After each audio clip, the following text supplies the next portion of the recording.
Newsday continues here on One News Now. I'm Sean Yao. Alternative news site Bulatlat has denied links to communist groups after access to its website was blocked by the National Telecommunications Commission or NTC. Bulatlat's legal counsel, Jose de Inla, told Sa Totoo Lang that Bulatlat is a legitimate news group whose reportage centers on the plight of marginalized sectors.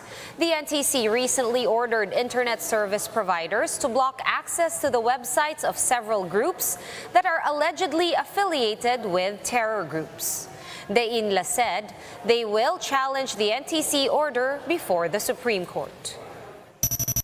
They're not, okay? They are an alternative news organization that has been existing for decades now. If you look at their content, these are all legitimate. Wala kayong makikita talagang kahit anong illegal. There is no solicitation whatsoever for funds for any so-called terrorist organization. And the SUV driver who figured in a hit-and-run incident in Mandaluyong City made a personal appearance at the second preliminary investigation of the case to submit his counter-affidavit. Mon Gualvez with the details.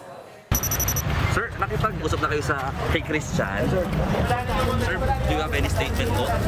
Hit-and-run suspect Jose Antonio San Vicente declined to give answers to the media and instead went straight to the prosecutor's office in Mandaluyong. This time, only his legal counsel went with him, but even the lawyer won't speak. Yesterday was the second preliminary investigation on the cases filed by security guard Christian Floralde against him. This after San Vicente figured in a hit-and-run incident in Mandaluyong that was caught on camera last June 5. Recall that San Vicente failed to attend the first preliminary investigation, but now he was required to personally take oath for the counter-affidavit he filed in answer to Floralde's complaints. In his counter-affidavit, San Vicente stated that neither he nor his parents know PNP OIC Vicente Danao. They were just really informed that San Vicente needs to show up and surrender the vehicle used during the incident. When he faced the PNP press conference for the first time, he said that's only the time he met his lawyer. San Vicente also insisted that the apologies he offered to Floralde and his family were sincere. The suspect's parents also said sorry and insisted that they are ready to assist the injured security guard. Although San Vicente maintained that he never intended to hit or hurt Floralde. His camp also claims that because Floralde got confined in the hospital, it meant the frustrated murder charges against him have no basis. And if the dashcam video were to be scrutinized, San Vicente insists that it would prove that he tried to veer slightly to the left to avoid the security guard. But Floralde's camp wasn't contented with the answer. The evidence, sabi nga, recep sa locutor, no? We see the pictures, their individual statements, and then let the office of the prosecutor weigh the evidence as he sees it. The victim wasn't able to attend the hearing because of lingering pain from the incident. Physically, hindi pa. Ang mabigat dun yung mental, yung trauma. Parang tuwing tinatanong ko, gusto mo ba bang mag-duty as a traffic security guard? Mukhang maayaw na eh.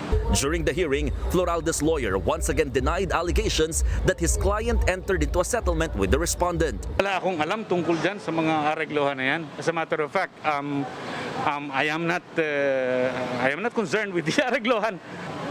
I hope and I think he trusts us. So whatever we say, he must follow. Now that all camps have filed their respective affidavits, the fiscal has 10 days to resolve the preliminary investigation. After this, the city prosecutor will submit all records, then both camps will have to wait another 10 days for the decision. For News 5, Mon Gualvez, we are One News. Lala. We'll be back with more stories after this quick break. Keep it here on One News.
You're still watching One News Now. I'm Sean Yao.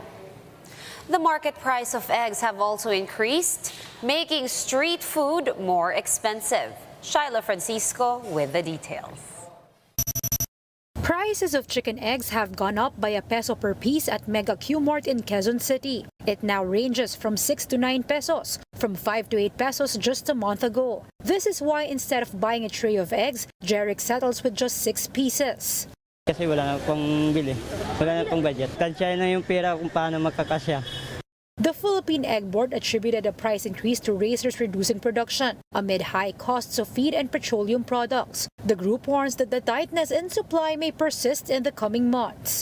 Ma-aggravate yan, mas kukunti palagi ang production natin by next year, beginning of next year. Kasi mababawasan pa kasi nga walang mga dumadating na mga bagong breeder. But it's not just chicken eggs. A tray of either quail eggs or balut is now 30 pesos higher. Because of this, some vendors have opted not to sell them at all. Hindi na namin kayang ibenta ng 185 eh. Mahal na masyado. So don't be surprised if your favorite street food has also gotten more expensive.